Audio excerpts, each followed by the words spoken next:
Today is another day, and it's about this Chrysler 300. It's got the 5.7 Hemi in it, and I need to change out the ABS module. And the client picked up a used one because there's no new one to be found. So the next best thing is a used one.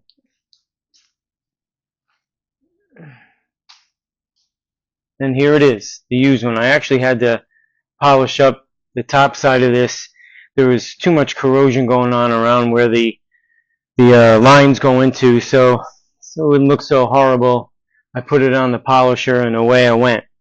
So the next thing the one thing I did before that, I disconnected the ground side of the battery, and I'm going to focus in here on the module itself. And as you can see, this is the one that we are going to put in there, and there's the one that's got to come out. So in saying that, before I did anything, I always end up opening the windows. I leave the key out of the car, and in this case, before I unplug anything, I actually disconnected the ground on the battery, and the battery on these cars are in the trunk. And the reason why I do that is just in case.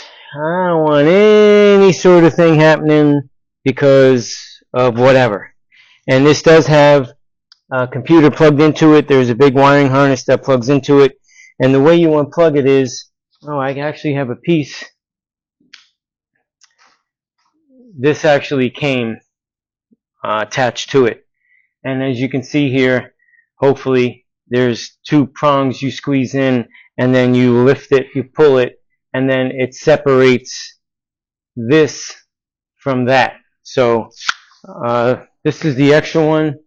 It came with this part. Terrific. So I'm going to get in here and unplug it.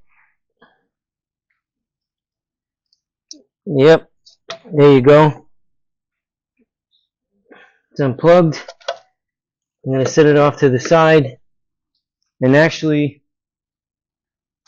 the next thing I want to do is I'm going to stuff a rag in there so that when the brake fluid comes out, it doesn't make a mess on the paint, because brake fluid does a number on paint.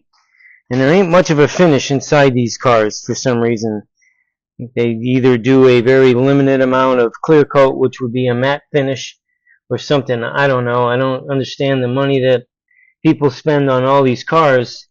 The more expensive ones come finished, but this one and the other models I've noticed with Dodge and Chrysler, not so much. Alright, so the two size wrenches you're going to need. One is a 12 millimeter, and then the other one, I think it's going to be 14 millimeter for the bigger. There's two of them actually that have a bigger line going into them. Yeah, and I am correct by saying 14. So a 12 and a 14 millimeter wrench is what you're going to need. And this is attached to almost like a tripod standing that comes off the unibody. So based on my research, I don't believe I'll have too much of an issue getting this unit to come out. So let's give it a whirl and see what happens. Hopefully you all get a good image of this. Further away maybe. I'm going to break them all free at once, so it doesn't take that long to get them out.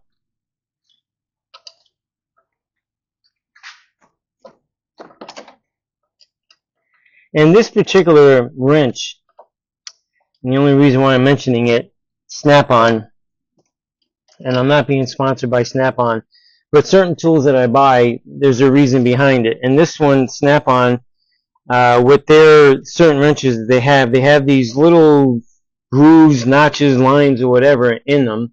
I know you really won't be able to see it. I ended up, when I was in the trucking repair, tractor trailers, diesel mechanic, I ended up with the bigger Snap-on wrenches that have these on there, and they're made for brass so that you don't strip the brass fittings that you're taking apart, because there is a lot of brass fittings on road tractors. So I use them a lot for this, because usually brake lines, as we know, especially on the older cars, you end up with stripping the actual hexagon part of it. So I didn't want to do that, and I do have line wrenches, and I am using a line wrench on these, but sometimes you don't have enough room based on the line wrench to actually make it work. So sometimes an open-end wrench, even though this is similar open-end wrench, these line wrenches, sometimes this seems to work out better for whatever reason. But that's neither here or there. I'm just telling you the size, 12 millimeter and 14 is what you'll need. I recommend disconnecting the ground on the battery. This way the client doesn't lose the setting, say on their radio or anything else they got going on in there. They won't lose any of the settings, but it does protect the computers that these cars have, whether it's BCMs, TCM, ECM, all of them. There's a lot of separate little control modules, little computers that seem to work these things. So I didn't want to have any issues. I don't want to have to deal with it. So that's my recommendation if you feel the need. And there is a total of 6. You got 2 on the side that come in and 4 at the top. 2 larger lines on the outer ports on the top, and 2 smaller lines on the top in the center, and the 2 small lines, which are the same ones on the top as the 12 millimeter size heads on those. So there's not a lot to disconnect, but so far, and I know that I'll have to, once I take this out, there are 2 Allen head bolts that hold the module to the little tri-power that's down there. So hopefully this doesn't turn into an issue. These top ones, a little bit of a issue. What I'm going to do is, because it's going to take a moment, I'm going to put you on standby. I don't want to bore you with this silliness. I'm trying to keep the videos that I do as short as possible and still keep the major content, so that if somebody needs to do this, hopefully this will be a helpful video. So stand by. Okay, I'm back, and I finally got it out. And as I mentioned earlier, it does have a tripod setting on there, and these 2 Torx bolts hold them in place. So I'm going to remove them. And the one thing I forgot to mention in the very beginning, that this is a 2011 Chrysler 300. It was made in June of 11. So in case anybody comes across the same year, I can't imagine how many years that they would do something and not keep it the same, because they do that. They, it could be a 10, a 9, and 8. It could even be as far as a 14. Maybe have the same setup, but nevertheless, this is for a 2011. So I'm going to take the tripod off this, and then put it on the new one, and then going to have to work it back in there. And it's been in there ever since day one, and it was a little bit of a challenge getting it out, and I'll show you how I got it out.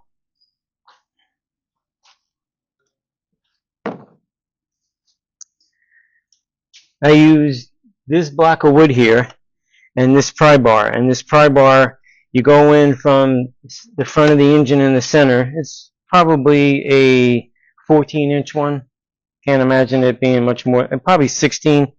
And then I took this block of wood here, and I put it underneath the piece, and then just pried it up, so that this way I didn't, because there's only so much room you got to work with, and then it was able to pry it out of the 3 grommets that hold it in. There's no bolts that hold this in. It's 3 grommets on the end of that tripod. So that was the deal. I used this block of wood here after disconnecting the plastic housing that hold in these lines. I moved it out so that you can sneak it out through here without taking out the reservoir for the windshield washer fluid, or try to remove anything else, because all the lines are on the side of it and on top. So instead of going towards the engine, which would be ridiculous, you take it out this way, and these will lift up as long as you take out or open up the plastic housing that holds these lines in, and you should be able to keep it up high enough in order to sneak it out, because that's what I did. So I'm going to put you back on standby. I'm going to disconnect those two Torx, put it together, and get it down in there. And once it's in place and it's secure, then I'll tune back in with you. So stand by. Okay, I'm back. I got all the lines tightened up, all 6 of them tightened down and in. One thing I'm going to tell you, keep in mind, when it has to go back from the beginning, when you pull these lines out, just make sure that you don't bend them or tweak them. Whatever it takes to comfortably move them, you should do that. I didn't have any issues, there were 2, with starting it by hand, and that's another thing. Put those back in there by hand as much as you can, because you want to make sure that you don't cross thread them. Anybody that's ever worked on brake lines before, sometimes they're a little bit of a pain and sometimes they're not. In this case, there were 2 that were a little annoying as far as I'm concerned. A larger line and a smaller line, and they were side by side, but I just kept at it by hand, and just to make sure this way no cross threading goes on. And then the next point of interest I'm going to advise you to do, a friend of mine, every once in a while when I get a bigger job in here, especially with them 4 trucks, I always holler at him, Mr. King.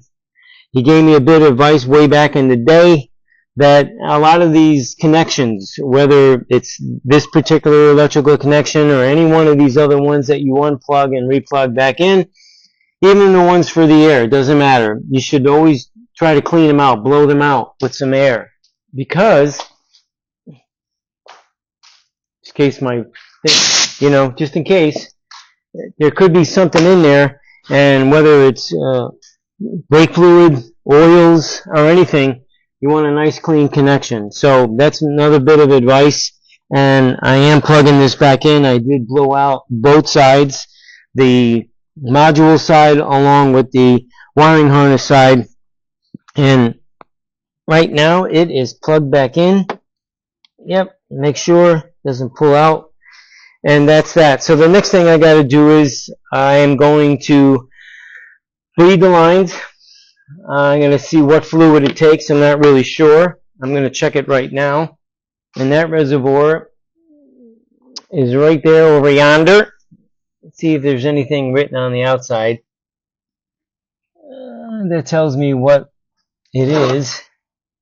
It's .3. All right, well that's good. That's a common one. Some take 4. .4. This one takes 3. So I'm going to open it up. Push the little boot down where it belongs. Yes, sir. Make sure the level that I'm seeing is correct. See a little bit of liquid movement, and I see it. Okay, it definitely needs a little bit more, but it's going to need more than just a little bit, especially when I start bleeding it. So I'm not going to bore people with that, but the one thing I will tell you when it comes to bleeding lines, you always got to start from the furthest brake, whether it's a wheel cylinder, whether it's a brake caliper, regardless of what it is, you got to start from the furthest one away first.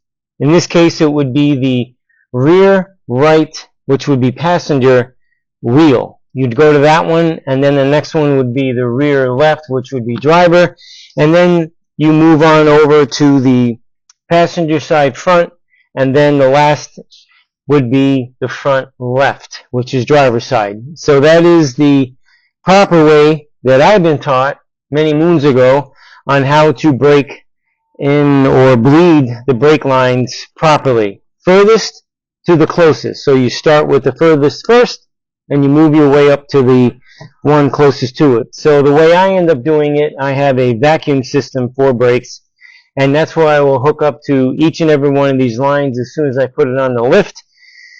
So that's my next goal. But for now, that is the lessons learned, hopefully, in installing the ABS module and what it really takes. So far, just to do that part from start to finish after I brought the car in and disconnected the battery and silliness like that, and even cleaning up the module, it takes an hour to do that part.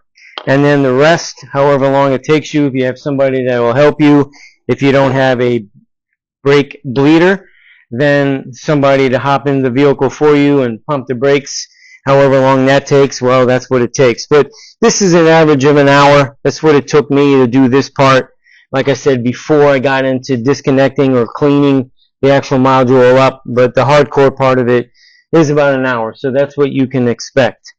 So in the meantime, I do appreciate people. If you want to make a comment, give me a thumbs up, subscribe. I really would appreciate that subscription and even a comment. If there's something, that I might have missed and not explained better, always put it in the comment. That's great. I appreciate it.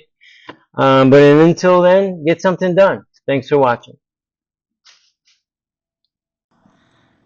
Okay, one other important information that if anybody is going to change the ABS module themselves, one important factor that you'll also need to know, and I'm bringing this in at the end of the videos that I've just done in the process to do the job.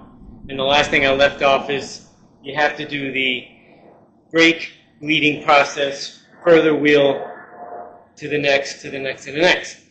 The other thing you're going to need to do is you're going to have to either have one of these. This is a Matco tool. It's the same as Snap-on. We have these diagnostic tools. They're high-end. They're definitely different than what you would buy at, whether it's Napa or I think what they sell at Harbor Freight. I'm not really sure. I never bought any one of those. I spent the money on this. So in the meantime, when you're done doing the bleeding, because that's obviously important, then you have to run it through your system. You program in the car, the information, and then you go to the ABS module that's in the system. And it takes you through the setup you have to go to, and there's two separate processes that you go to. I would recommend having somebody to help you, and this way you can put them in the car and lift them up and then run the process. And it does a bleeding process for you, but like I said, you have to do the process first manually. So this way, as it runs through the diagnostics on this tool, it might tell you a caliper that might have to be open. And then that's where you need to have somebody in the car and actually have their foot on the brake throughout the whole process. And it'll tell you and take you to the steps. You go through the steps, and then there's another configuration you go through after that's all done. And at this way, the module then links up to the computer system in the car. They have, and actually will tell you it's got different, say, VIN numbers. That's in them old, in your new, from your old module to your new module, there's different VIN numbers. So that configuration will take place once you do the process and the work in your diagnostic tool. And if you have one from Harbor Freight and it works, that's great. I don't know if they do. If they don't, I never owned one. And to be honest, after spending $3,000 plus on this one, I'm not buying another one. And this one actually has to get updated.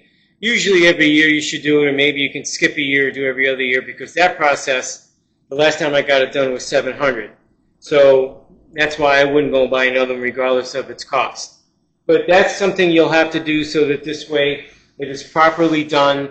The computer knows what to do when the person who's applying the brake really hard, and this way it functions correctly. And then also the lights, the idiot lights, the whatever lights you want to call them that are on the dash, well then they'll go away.